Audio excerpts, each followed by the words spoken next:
Nuestro primer hijo, los padres primerizos, uno tiene un sinfín de preocupaciones, de ansiedades. Uno se pregunta si va a poder. Yo pienso que en esta tarea de ser padre uno nunca termina de graduarse. No es algo que uno termina de hacer y puede continuar con otra cosa. Tener hijos no es un evento, no es un proyecto, es un proceso. Uno nunca termina de tener hijos. Tal vez algún día te toque tener 70 años, tu hijo va a tener, 40, 50, y aún así vas a decir: ay, no me vino a saludar, no se acordó de esta pobre vieja. Porque las madres siempre van a psicopatearnos hasta que les toque bajar a la tumba. Entonces, el hijo siempre va a ser hijo, independientemente de la edad. La mamá y el papá siempre van a necesitar de los abrazos. Eso tiene que ver con que tener hijos es un proceso que nunca acaba. Y este proceso de tener hijos habla mucho de la naturaleza de Dios. ¿Por qué? Porque Dios nos quiere enseñar cómo funciona. Dios es un Dios de proceso, no de modelos terminados. Ya está, creé un adulto a la vida. No, es un proceso. Yo decía en el servicio anterior, por ejemplo, a mí me hubiese gustado evitarme la adolescencia. No me gustó. Yo fui muy o medianamente feliz cuando era chiquitito. Ya a los 11, 12 ya empecé a sufrir. Ya el cuerpo me empezó a crecer desparejo, un brazo primero, el otro brazo más tarde. La nariz venía diciendo: ahí viene Dante atrás. Era una cosa horripilante. Yo digo, me hubiese evitado eso. Pero ahora me doy cuenta que fue un proceso. Que el adulto que hoy yo soy tiene que ver con el adolescente que también fui. Y la vida espiritual es igual. Cuando uno viene a Cristo, cuando uno dice: bueno, quiero acercarme a Dios, no significa que en ese momento vamos a pensar, actuar, imaginar, ser motivados igual que Jesús. Porque creemos que uno llega a Cristo, pasa por las aguas del bautismo y sale con una S de Superman o de salvado de las aguas. Ahora sí, piensa que es instantáneo y eso causa frustración. Cuando mi familia se acerca a Cristo, yo tenía 7 años de edad, pero no fue hasta los 15 que yo tuve un real encuentro con el Señor y dije: yo quiero aceptar a Cristo. Y entonces yo quería bautizarme desesperadamente, porque el pastor solía hacer énfasis en aquel versículo bíblico que dice que cuando uno se acepta a Cristo se transforma en una nueva criatura. Yo pensé que esto era un proyecto en lugar de un proceso.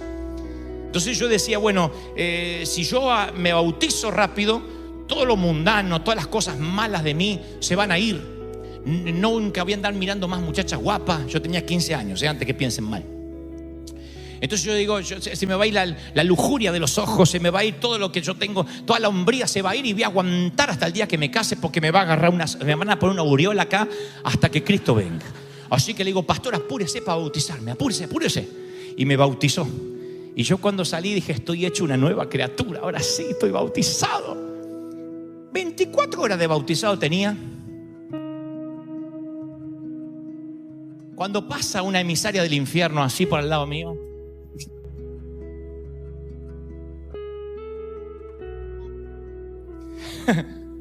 y yo me frustré porque yo pensé que cuando uno salía de las aguas del bautismo, era una nueva criatura. O sea, hay cosas que no te pasaban. Pero después me di cuenta que el cambio iba a tardar, que no era algo instantáneo, que cuando Dios nos va a cambiar tiene su propio calendario. Y nosotros, la cultura occidental, somos una cultura de proyectos, somos una cultura de metas. Adelgace en 21 días y recupere la figura que tenía a los 15 años. Y uno compra y está contando los días. Hoy es 21, a veces se te va la grasa. Uno quiere ver resultados. Todo es con resultados. Si no hay resultado, uno se frustra. Y no es algo malo necesariamente, pero uno tiene prisa por cambiar. Y nos cuesta entender que estamos en desarrollo siempre, que esto es una relación con Jesús. Es una progresión de cambio, es una progresión de crecimiento. ¿Cuándo va a terminar? Al fin de nuestras vidas. No va a terminar esto. No hay un momento que diga: pero, por ejemplo, Dante, para Navidad, ¿usted cree que yo voy a ser santo? No, vas a seguir luchando, porque eso es la vida. Hay gente que va a seguir luchando y va a sentir que está creciendo, otra vez se va a sentir que es errático, porque así es la vida. así como la vida, que no es una línea recta, la vida con Dios tampoco es de A hasta la B, sino que es errática. Hay momentos que uno se siente un titán y hay momentos que uno se siente apichonado. Eso es la vida.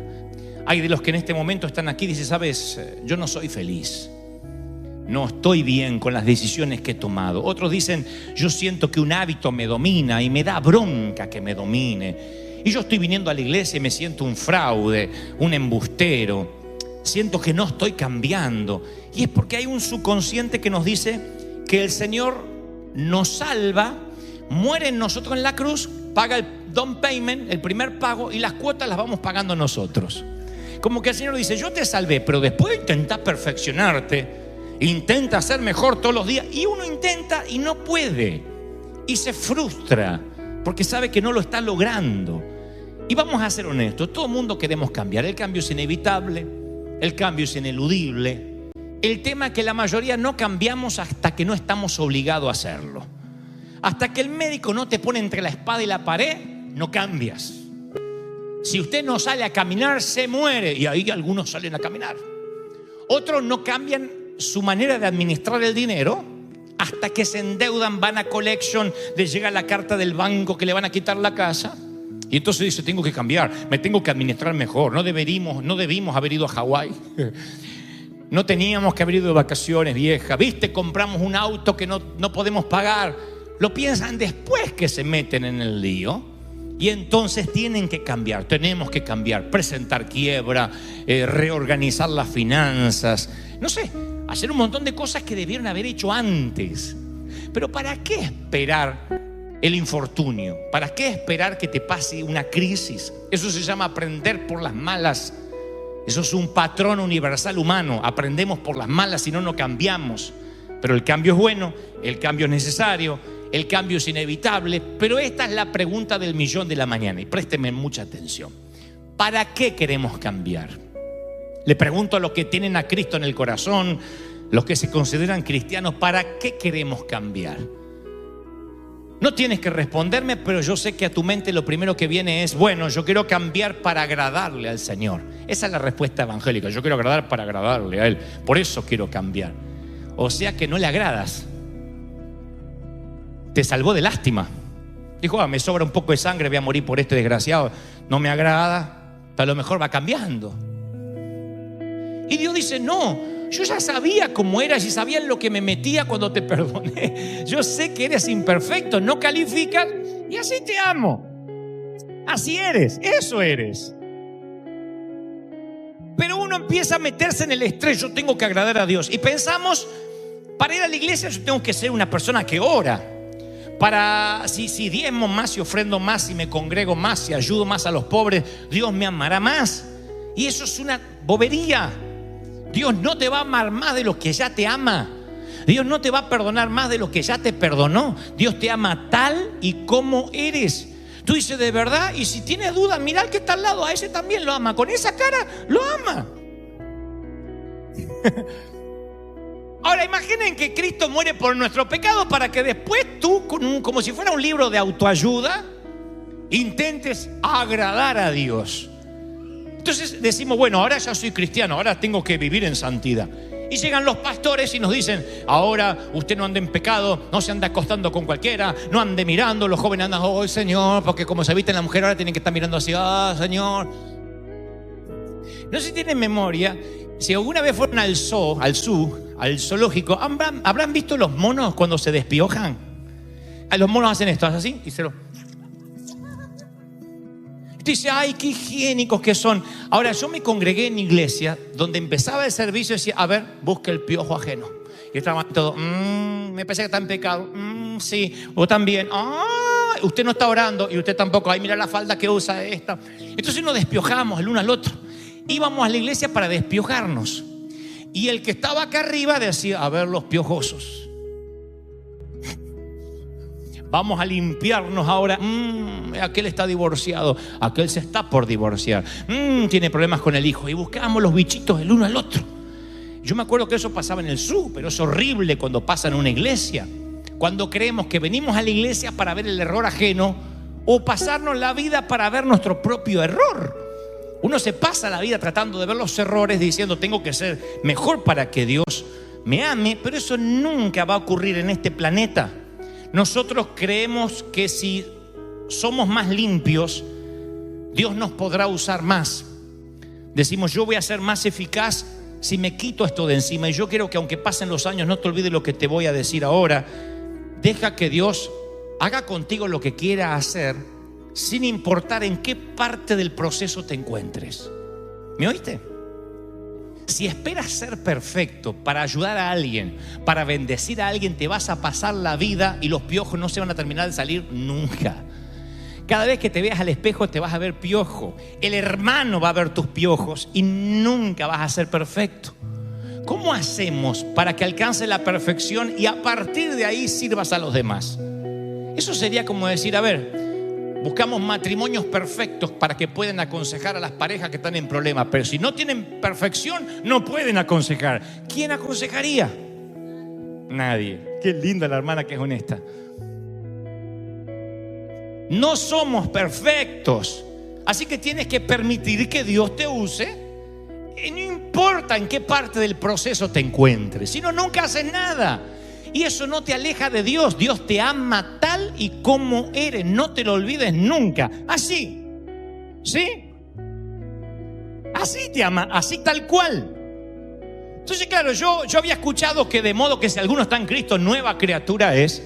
Y cuando salí de las aguas del bautismo y yo me vi que las cosas no habían cambiado, que seguía teniendo tentaciones, yo me frustré.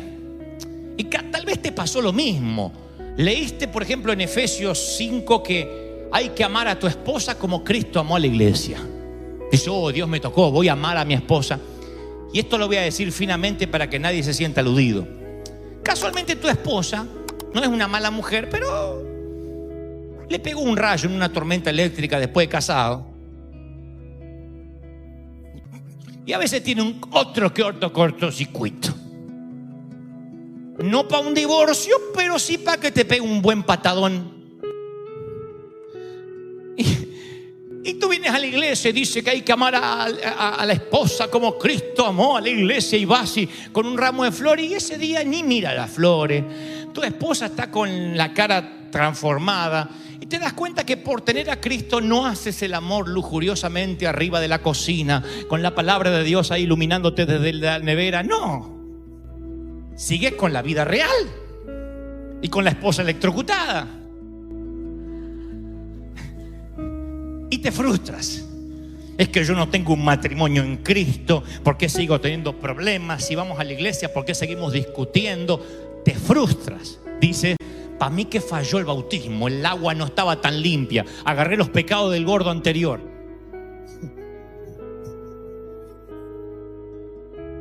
¿O no? Yo tenía esa teoría. Digo, me bautizan primero. ¿Por qué? Porque me quedan los pecados del otro.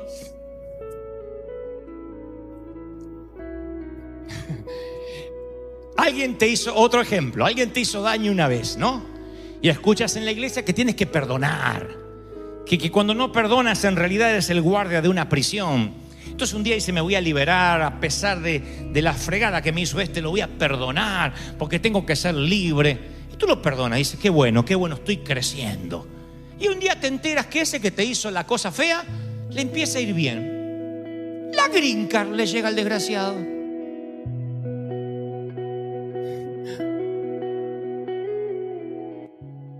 Señor, yo lo amo, pero no para que lo documentes. No es que quería que se muera en un accidente de tránsito, porque no eres tan malo, pero tampoco que suba por la escalera del éxito después de lo que me hizo. Y ahí te das cuenta que el rencor no se fue y te frustras, como el hombre con la esposa electrocutada que tampoco cambia, como el día que yo salí del bautismo a los 15 años y seguía teniendo los mismos pensamientos. Entonces uno dice, yo pensé que esto estaba superado, estoy consternado. Te das cuenta que no eres la buena persona que creías que eras. Pero insisto, caminar con Dios no es una línea recta. Es un proceso que a veces es desorientador. Y este proceso no se va a terminar hasta que veamos a Cristo cara a cara. No se va a terminar. Entonces, si hay días que te sientes demasiado sucio, sientes que no eres higiénico espiritualmente, que metiste la pata, lo único que tienes que hacer es: Señor, sálvame. Porque la palabra dice que la salvación no fue solamente en el pasado, sino en el presente y en el futuro. Dios te salvó ayer, Dios te salva hoy y te volverá a salvar mañana. Él se empecinó con tu vida y no te deja hasta que no haya hecho contigo lo que iba a hacer. Miren, ¿qué pasa con esto de la vida cuando uno siente que no avanza? A mí me sucede que hay algo con lo que yo lucho siempre, y es que en la vida adulta he aprendido que antes de relacionarte con alguien, asociarte con alguien, subir a alguien a tu nave, alguien que va a compartir el resto de tu vida de alguna de las formas, siendo un empleado, un socio, lo que sea, o siendo parte del liderazgo, siempre hay alarmas que te avisan. Dios siempre te muestra lo que esa persona podría ocasionar a tu vida. Y esto no es ser místico, eso es el Espíritu Santo. No hablar en lenguas, ser místico. El Espíritu Santo lo que te ayuda es a darte discernimiento. Lee los corazones de la gente. Haga memoria si acaso no tengo razón. No puede ser que digas: me casé, era un dulce y después se me hizo un hombre golpeador. Tuviste que haber visto alguna alarma en el noviazgo. Capaz que nunca te levantó la mano, obviamente, porque lo hubieses mandado a pasear. Pero estoy seguro que en algún momento notaste en el noviazgo que fue demasiado celoso, que te agarró del brazo demasiado fuerte, que te dijo: ¿por qué te ríes así? No andes con esa gente.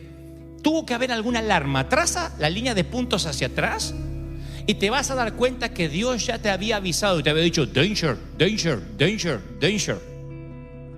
Yo me acuerdo de alguien que teníamos en el equipo, en el ministerio, que el día que lo conocí empezó con una mentira, siendo cristiano, una mentira estúpida encima. No tenía que mentir, pero lo descubrimos en una mentira burda. Y yo ignoré esa alarma y lo subí a bordo en el ministerio. Y luego me mintió sistemáticamente todo el tiempo que estuvo conmigo. Siempre lo primero que le salía era una mentira. ¿Desde dónde estás? En la oficina. Y no estaba en la oficina. Tenía un problema con la verdad. No podía, era mitómano. Y yo lo había visto antes de subirlo a bordo. Quitarlo me costó dinero, me costó tiempo, frustración, porque me vivía mintiendo, era parte de su estilo. Lo primero que te decía era una mentira y después pensaba la verdad. Pero primero le salía la mentira. Y yo no podía decir: ay, me engañaron. No sé, cuando lo vi de repente me engañó. Yo digo, algo te tuvo que haber alertado antes. Algo tuviste que haber visto antes para meterte en ese lío. Y ese es mi problema. Muchas veces yo digo: otra vez. Pero si yo lo vi, ¿por qué apagué las alarmas? Pero siento que Dios me dice: no, ahora te estás dando cuenta más rápido. Antes eras un necio. Ahora estás aprendiendo a leer las alarmas. Aunque crees que estás dando vuelta en círculo, ya no estás en el mismo nivel. Aunque el cambio todavía no está en la superficie, no significa que no se esté produciendo.